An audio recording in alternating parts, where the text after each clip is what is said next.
Assalamualaikum warahmatullahi wabarakatuh. Perkenalkan, nama saya Kevin Eka Putra, mahasiswa dari Universitas Andalas dengan nomor BP 2010442012. Sebelumnya, pernahkah kalian berpikir benda-benda apa saja yang ada di langit?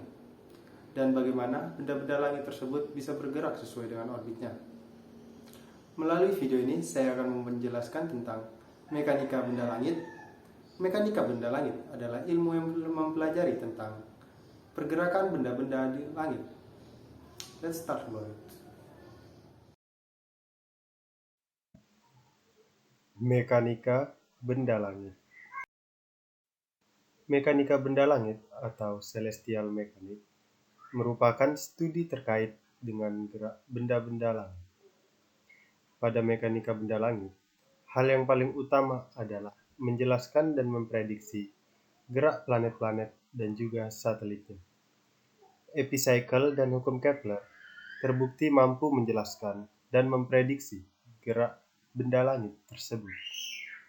Namun, hanya hukum gravitasi semesta Newton lah yang mampu menjelaskan kenapa benda-benda langit tersebut bergerak sesuai dengan orbitnya.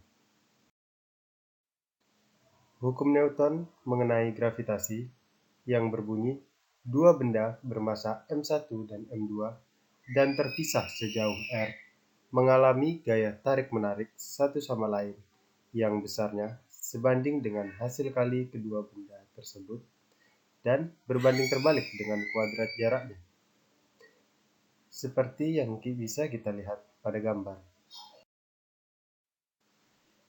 Jika benda yang satu jauh lebih kecil, sehingga bisa dianggap sebagai sebuah titik, dan berada di permukaan benda yang jauh lebih besar, misalkan bola kaki yang berada di bumi, maka jarak antara benda M1 dan M2 dapat dianggap sama dengan jari-jari M1, yaitu R, seperti yang dirumuskan Fg sama dengan G dikali M1 M2 per R kuadrat.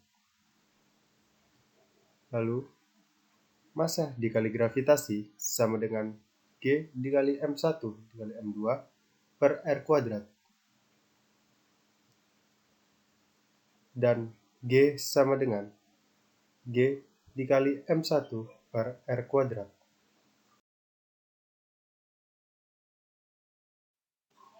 Hukum Kepler. Hukum Kepler membahas tentang peredaran planet dalam tata surya yang dikemukakan oleh Johannes Kepler. Hukum Kepler terbagi menjadi tiga, yaitu hukum Kepler 1, hukum Kepler 2, dan hukum Kepler 3. Hukum Kepler 1, yaitu orbit sebuah planet adalah elips, yang salah satu fokusnya adalah matahari. Hukum Kepler 2, luas vektor jari-jari sebuah planet menyapu area dalam jumlah waktu yang sama adalah sama. Hukum Kepler 3, yaitu kuadrat periode orbit suatu planet sebanding dengan pangkat 3 jarak rata-rata planet itu dari matahari. Selanjutnya ada elemen orbital. Yang pertama ada perihelion. Perihelion merupakan titik terdekat posisi planet dari matahari.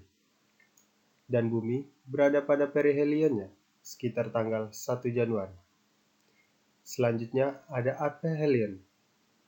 Aphelion merupakan kebalikan dari perihelion, yaitu titik terjauh dari posisi planet dari matahari. Dan bumi berada pada ephelionnya sekitar tanggal 1 Juli.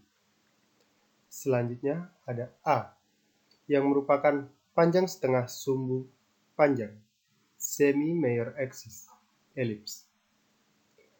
Dan E adalah eksentrisitas, yaitu tingkat kelonjongan elips, di mana E lebih besar dari 0 dan E lebih kecil dari 1. Selanjutnya adalah RP. RP adalah jarak terdekat posisi planet dari matahari, yang dirumuskan A dikali 1 dikurang E. Selanjutnya ada RA. RA adalah jarak terjauh posisi planet dari matahari yang dirumuskan A dikali 1 ditambah E, seperti yang kita lihat pada gambar di samping. Selanjutnya, eksentrisitas. Seperti yang kita bahas tadi, eksentrisitas atau E yaitu tingkat kelonjongan elips dengan nilai E lebih besar dari 0 dan E lebih kecil dari 1. Persamaan yang dapat kita gunakan pada eksentrisitas adalah E sama dengan akar 1 dikurang B per A kuadrat, di mana jika E sama dengan 0, maka lintasan berbentuk lingkaran. Dan jika E sama dengan 1, maka lintasan berbentuk parabola. Sedangkan jika E lebih besar dari 1, maka lintasan berbentuk hiperbola. Semakin besar nilai eksentrisitas, maka semakin lonjong pula lintasannya. Ukuran dari elips yang ditentukan oleh panjang A, sedangkan bentuk elips ditentukan oleh hasil kali E dikali A. Dengan menggunakan persamaan mu kuadrat dikali E kuadrat dikurang 1 sama dengan 2 dikali H dikali K kuadrat, di mana mu sama dengan G dikali M1 ditambah M2, sehingga dapat dihubungkan sebagai A sama dengan negatif mu per 2H jika orbit berbentuk elips, dan A sama dengan mu per 2H jika orbit berbentuk hiperbola. Untuk orbit elips atau sistem terikat, energi total dan integral energi adalah negatif. Sedangkan untuk orbit hiperbola H positif, energi kinetik sangat tinggi sehingga partikel tersebut dapat lolos dari sistem atau menyusut tanpa batas. Selanjutnya, untuk parabola dengan H sama dengan 0 adalah sistem yang membatasi antara orbit elips dan hiperbola. Tetapi pada kenyataannya, orbit parabola tidak ada, karena tidak ada objek yang memiliki integral energi sama dengan 0.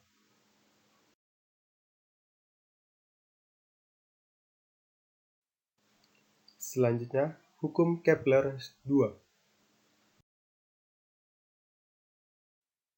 Hukum Kepler 2 yaitu pada lintasan berbentuk elips, kecepatan orbit planet yang berada sejauh R dari matahari adalah VR sama dengan akar G dikali M dikali 2 per R dikurang 1 per A, di mana VR sama dengan kecepatan orbit planet ketika berada sejauh R dari matahari, sedangkan R adalah jarak planet dari matahari, M adalah massa matahari, dan A adalah jarak setengah sumbu panjang elips.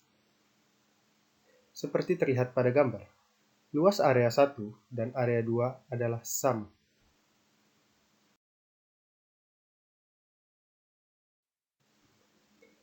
Pada lintasan berbentuk lingkaran atau A sama dengan R, persamaan kecepatan orbit menjadi VR sama dengan akar G dikali M per R, di mana kecepatan planet di perihelion adalah Vp sama dengan 2pi dikali A dibagi dengan T dikali akar 1 ditambah E per 1 dikurang E.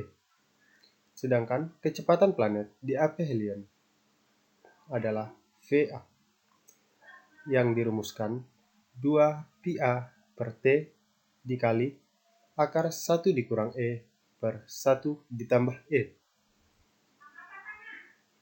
Laju planet paling cepat terjadi di perihelion, dan yang paling lambat terjadi di aphelion. Seperti yang sebelumnya dijelaskan, bahwa bumi berada di perihelion pada tanggal 1 Januari dan berada di aphelion pada tanggal 1 Juli. Pada waktu tersebut terjadi perubahan laju orbit bumi yang menyebabkan musim dingin di belahan bumi utara, yaitu pada bulan Desember sampai Maret, 3 hari lebih pendek ketimbang musim panasnya. Hal ini disebabkan bumi bergerak lebih cepat mengitari matahari pada bulan Januari dan lebih lambat pada bulan Juli. Hukum Kepler 3.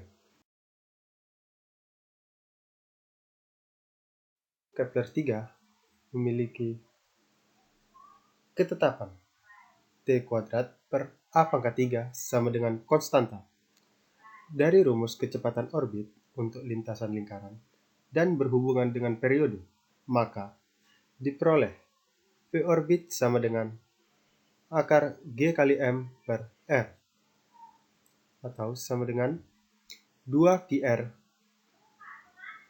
per T, sehingga diperolehlah T kuadrat per R pangkat 3 sama dengan 4 Pi kuadrat per G dikali M. Jika dimasukkan massa matahari yaitu 1,99 dikali 10 pangkat 30, maka diperoleh T kuadrat per R pangkat 3 sama dengan 2,97 dikali 10 pangkat minus 19. Lintasan planet. Umumnya, lintasan tata surya adalah elips. Apabila gaya sentral menguat orbit berkecenderungan menjadi lingkaran. Namun, jika gaya sentral melemah, maka lintasan akan menuju eksentrisitas yang lebih besar. Ketika kecepatan orbit sama atau lebih besar dari akar 2 kecepatan lingkaran, maka benda langit tersebut akan lepas dari tata surya. Itulah sebabnya mengapa planet dengan temperatur tinggi tidak memiliki atmosfer. Kecepatan thermal partikel telah melewati kecepatan lepasnya. Makin besar jarak partikel dari permukaan bumi, maka semakin tinggi pula kemungkinannya untuk lepas.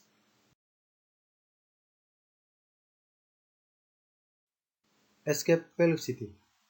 Escape velocity atau kecepatan lepas adalah kecepatan yang diperlukan untuk melepaskan diri dari gaya tarik gravitasi. Kecepatan lepas dari permukaan bumi adalah 11,2 km per second. Syarat kecepatan lepas yaitu setengah mv1 kuadrat dikurang G dikali m1 m2 per R lebih besar sama dengan 0. Maka V lepas sama dengan akar 2G dikali M per R, seperti yang kita lihat pada gambar.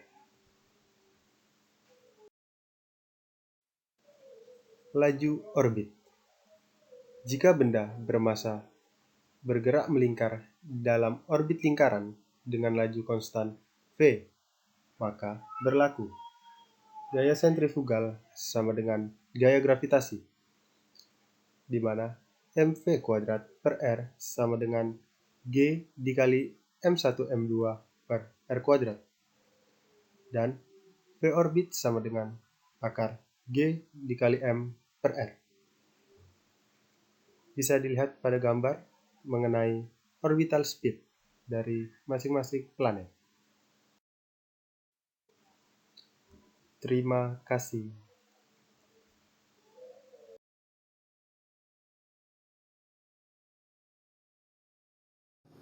Sekian penjelasan mengenai mekanika benda langit. Semoga kalian mendapat gambaran mengenai bagaimana benda langit bergerak. Terima kasih. Wassalamualaikum warahmatullahi wabarakatuh.